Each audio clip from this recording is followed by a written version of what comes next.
do Gênesis, no capítulo de número 23, traz para nós uma preciosidade de ensinamentos que servem para a nossa vida. Nós estávamos estudando até aqui, até a semana passada, do pai na fé, Abraão, que recebeu no capítulo 12 uma promessa: sai de Ur, vai até Canaã. Nós aprendemos sobre os erros que ele cometeu, aprendemos sobre os acertos, aprendemos sobre os erros de Sara, os acertos, aprendemos sobre assuntos relacionados à chamada e os seus desafios. Até a semana passada que nós aprendemos sobre a prova que Deus coloca a Abraão. Falamos desta prova, quando Deus solicita dele que ele entregue lá no Moriá o filho que ele esperou com tanta ansiedade, 25 anos esperando, e depois Deus diz: me entregue, e Abraão não questiona, vai entregar no Moriá. Mas hoje nós iremos falar da maior dor que o príncipe de Deus sofreu. Abraão é chamado de príncipe de Deus pelos moradores daquela terra. E qual foi a maior dor que Abraão passou na sua trajetória? Foi a morte da sua esposa Sara. Quando você vai estudar o texto sagrado, você vai ver que esse casal tinha uma sintonia muito grande. Eles se casaram, viveram toda uma vida, entre erros e acertos, mas havia uma sintonia entre eles, grande, extraordinária. E agora Abraão tem que sepultar a sua companheira, a sua esposa, que morreu. Quando nós observamos este capítulo, geralmente os capítulos de Gênesis tratam de vários assuntos, mas esse só trata disso. Aí você para a primeira vez e diz: meu Deus, que lições tem aqui neste capítulo? Porque essa é a missão de quem prega. Conseguir descobrir no texto uma palavra que ensine, que oriente, que alimente, que direcione, que responda à necessidade da igreja. E eu fiquei pensando, porque se eu coloco aqui o tema, a morte, já assusta algumas pessoas de cara. Então Deus me levou a pensar com vocês esta noite sobre como lidar com a dor. Como lidar com a dor. A dor é inevitável ao ser humano. Quando a mulher vai dar à luz, tem dor. Quando o menino nasce, já toma logo uma palmada para poder chorar, tem dor. Quando você vai fazer algum procedimento, alguns deles, dor. A morte, a separação, dor. Alguns problemas emocionais, traições, frustrações, abandono, rejeição, dor. Existe dor física, existe dor espiritual e dor emocional. A dor emocional é uma das maiores que existe. É tanto que a galera mais jovem, de forma equivocada, desenvolveu uma substituição da dor emocional pela física. Porque eles descobriram, e é verdade, o equívoco está na forma que eles estão fazendo, é que a dor emocional é mais dolorosa, é complicada do que a dor física. E aí, agora nós temos a automutilação, que é uma dor para substituir uma dor, e isto não é inteligente e não resolve. Mas muita gente recorre, principalmente os adolescentes, inclusive os senhores pais têm que estar atentos, olhando, porque às vezes o menino está lá com um capote o tempo todo, com a camisa de manga comprida o tempo todo, e os braços estão mutilados, as pernas, as coxas, a barriga está mutilada, porque é uma forma equivocada de substituir a dor emocional pela física. Por quê? Porque a dor emocional é mais terrível do que a dor física. O certo é que nós, seres humanos, passaremos pelo processo da dor. Quem aqui nunca teve uma dor terrível na sua caminhada? Quem aqui nunca perdeu um ente querido?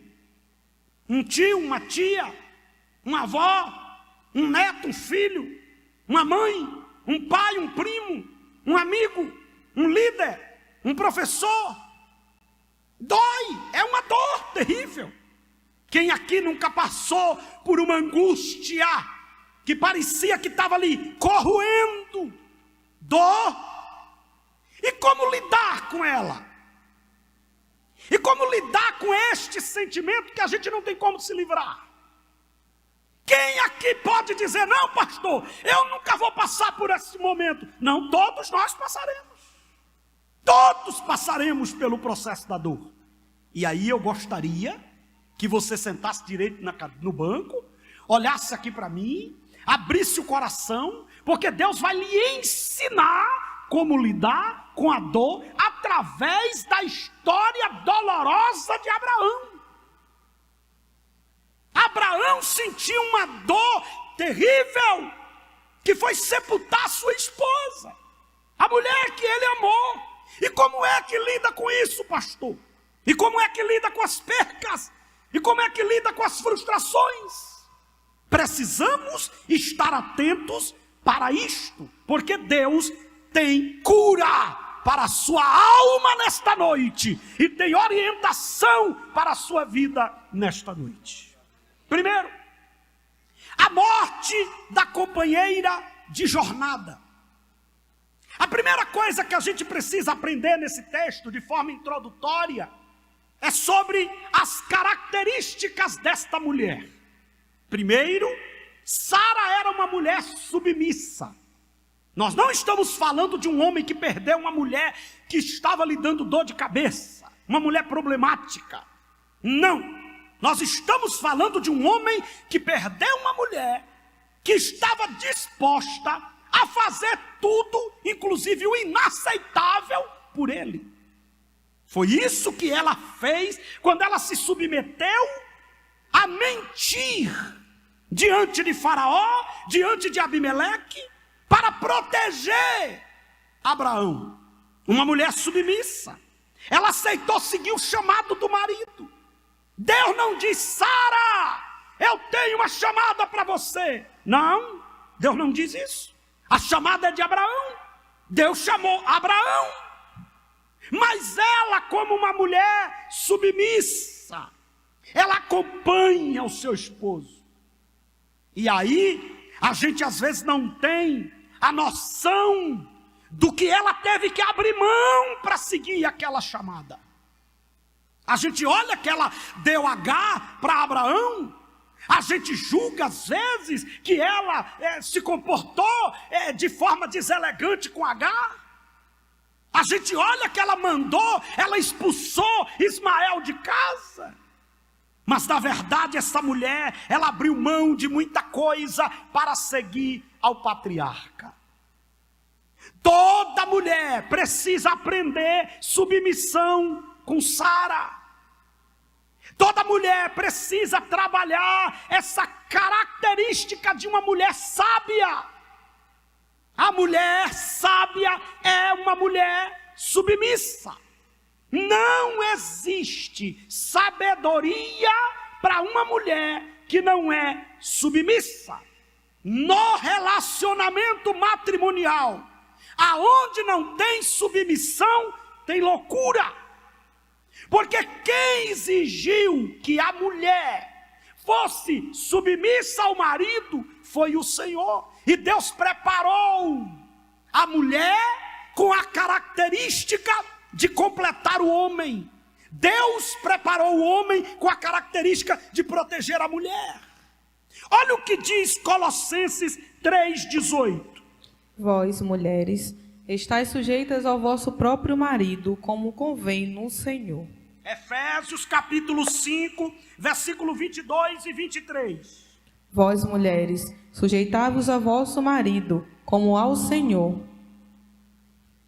Pois o marido é o cabeça da mulher, como também Cristo é o cabeça da igreja. Muitas mulheres viverão infelizes porque não foram sábias, não entenderam a bênção da submissão.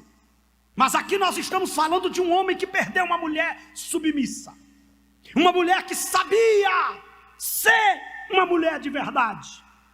E toda mulher que quer tomar frente, que quer mandar na casa, que quer ser o chefe da casa, sabendo que essa casa tem um marido, ela traz para si um peso que não vai aguentar levar e vai sofrer, porque à luz da Bíblia, a mulher deve se submeter à liderança do marido. Isso não é machismo, porque nós estamos vivendo em um mundo que pregar a palavra de Deus já é tida como machismo para aqueles que não conhecem os princípios da palavra.